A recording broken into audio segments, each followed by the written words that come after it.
Action. Action games emphasize physical challenges that require hand-eye coordination and motor skill to overcome. They center around the player who is in control of most of the action. These include first-person shooters, third-person shooters, platform games, fighting games, stealth games, survival games, rhythm games, and battle royale games. Also, most games can fit in more than one category. For example, Fortnite is a battle royale and a third-person shooter inside the action genre. This goes for almost every game and genre mentioned in this video. Adventure. Adventure games were some of the first games ever made. These games usually cater to casual players who don't play video games that much since they don't rely heavily on hand-eye coordination. These games are usually a lot more about the world itself rather than the gameplay. Most games in this genre rely on world building and puzzles as a way to progress into the world, like visual novels and interactive movies. Action-adventure. As the name implies, action-adventure combines both previous genres. These games still focus on world building instead of gameplay, but they usually have harder challenges and puzzles that do require more hand-eye coordination. Some of them are survival horrors and Metroidvania. Soulslike.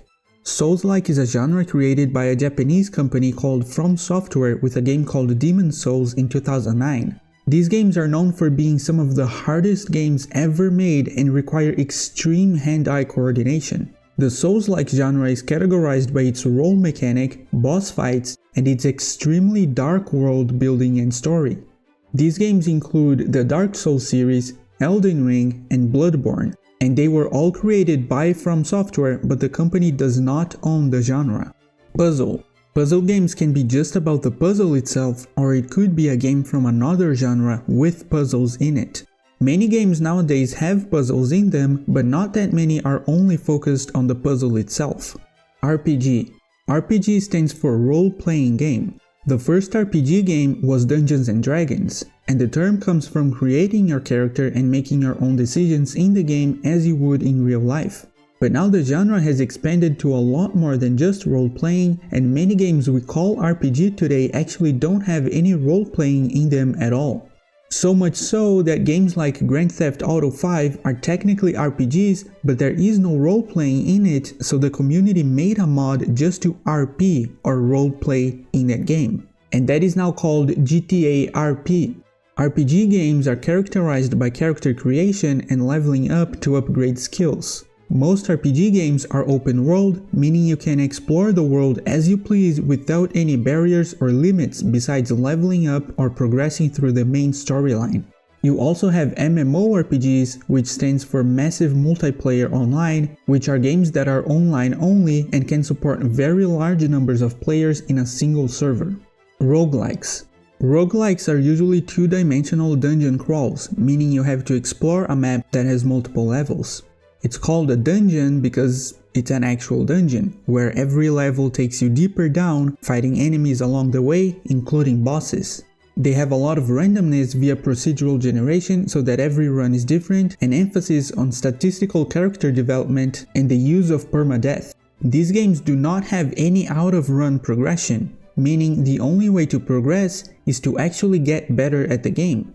The subgenre called roguelite is a type of roguelike, except you do have out-of-run progression, usually by acquiring permanent skills to make every run a little easier, similar to RPG games. Simulators. Simulators are usually all about being as realistic as possible, but some games called simulators are very arcadey.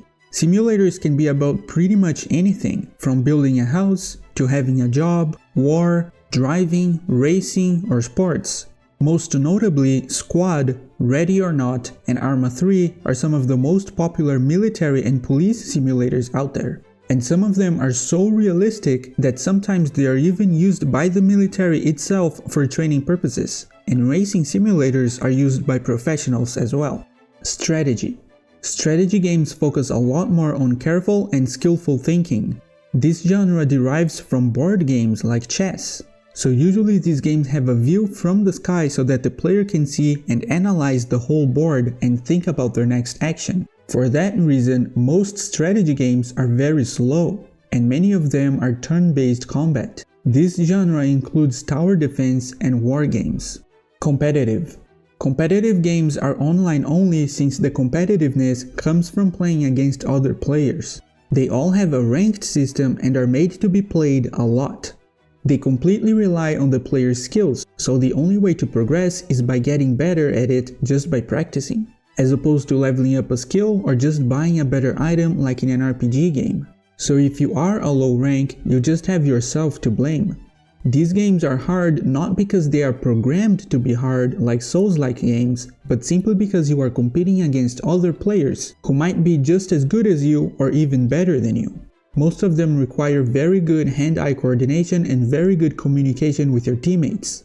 These are also some of the most popular and well-known games of all time and are known for having very toxic communities. MOBA.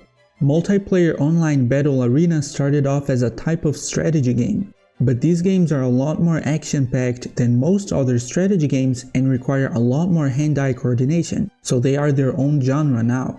These games are usually long, with matches averaging 30 minutes and going all the way to more than an hour. In League of Legends, for example, you can't even vote to surrender before 15 minutes. Sports. Sports games are games that replicate real-life sports like basketball, soccer, skiing, etc.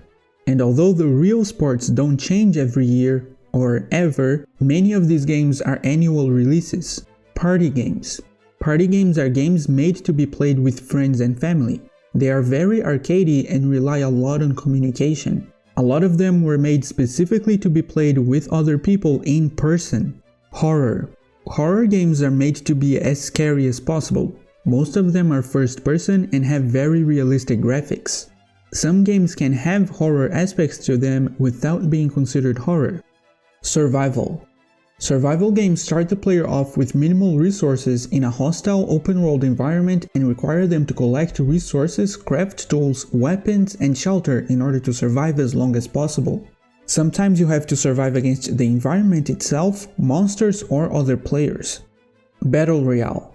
Battle Royale games put a large number of players inside an arena that shrinks over time.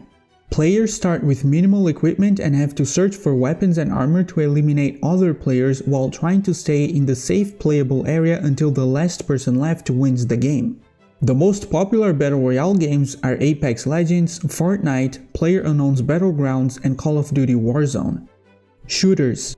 Shooter games are just that, going through the game shooting pretty much anything that moves.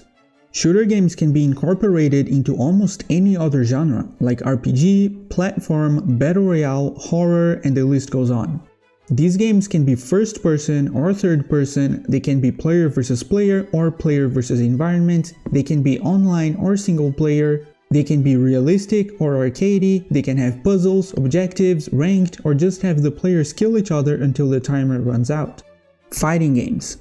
Fighting games center around close-ranged combat, typically one-on-one fights or against a small number of equally powerful opponents, often involving violent and exaggerated unarmed attacks. The most popular ones are Mortal Kombat, Super Smash Bros, and Street Fighter.